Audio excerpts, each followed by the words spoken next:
اندر کئی مقامات پر اللہ تعالیٰ نے والد اور والدہ ان کی فرما برداری کی تلقین کی، ان کے سامنے اف نہ کہو، اپنی رحمت کے پروں کو ان کے لیے جھکا دو،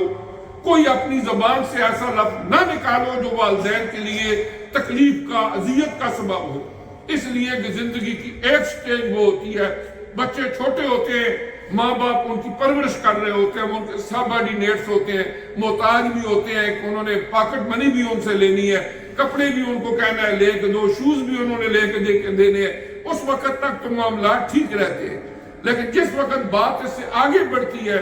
والدین بوڑھے ہو جاتے ہیں، بچے جوان ہو جاتے ہیں، یہ ان بچوں کے لیے ایک ٹیسٹ ہوتا ہے کہ وہ کیا کریں۔ یعنی کہ اولاد کو بھی چاہیے کہ اپنے ماں باپ کی فرما برداری کرے، اپنے ماں باپ کی بات مانے، جنہوں انہوں نے پال پوس کے یہاں پر پہنچایا، ان سے زیادہ اس زمین پر ان کا ویل وشر کوئی نہیں ہو سکتا، ان کا خیر خواہ کوئی نہیں ہو سکتا ان سے زیادہ، کہ جنہوں نے انہیں ایک پنگوڑے سے لے کر، ماں کی آغوش سے لے کر اس حد تک بڑا کیا۔ تو یہ ہے کہ یہ چیزیں دونوں طرف سے ایک بیلنس کی ضرورت ہے۔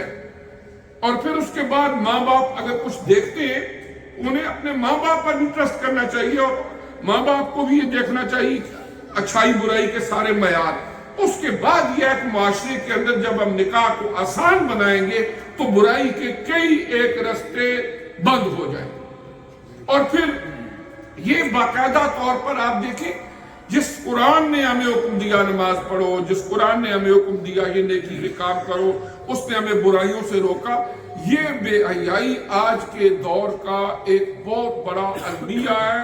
آپ کے اور میرے ایمان کا ایک ٹیسٹ ہے۔ برائی ہر دور میں رہی، بے حیائی ہر دور میں رہی، لیکن ہمارا وہ دور ہے جس سے ہم گزر رہے ہیں۔ آج آپ دیکھیں، اس سے پہلے بھی اب بھی، یعنی ہمارا ایک موبائل ہی ہمارے لیے کافی ہے۔ جب کھولو اگر اور کوئی بھی گناہ نہیں کیا، وہاں کوئی نہ کوئی چیز سامنے آ جائے گی۔ اس کے علاوہ کیا ہے کہ کچھ چیزیں تو وہ ہیں کہ چلو آپ کی نیت ارادہ نہیں ہے، کچھ چیز سامنے آ گئی، آپ نے آگے سکرول کر دیا، ٹھیک ہے، لیکن ارادہ تن ان چیزوں کو استعمال کر کے بے حیائی کی طرف جانا، پورنوگرافی کی طرف جانا، یہ اتنا بڑا المیہ ہے ہمارے اس دور کا کہ جو ہمارے ایمان کے لیے بھی خطرہ ہے۔ آپ دیکھیں نا، صحابہ اکرام رضوان اللہ تعالی علیہم اجمعین، ان کے ایمان کو اللہ نے ٹیسٹ کیا۔ کس طرح کہ انہیں فرمایا کہ تم جو احرام کی حالت میں شکار کا ان کو شوق تھا، فرمایا شکار نہیں کرنا، شکار ان کے قریب آ جاتے، صحابہ اکرام نے کوئی پرواہ نہیں کی ان کی، اللہ نے فرمایا ٹیسٹ میں تم پاس ہو گئے، اور فرمایا یہ تمہارے ایمان بالغیب کا ٹیسٹ ہے۔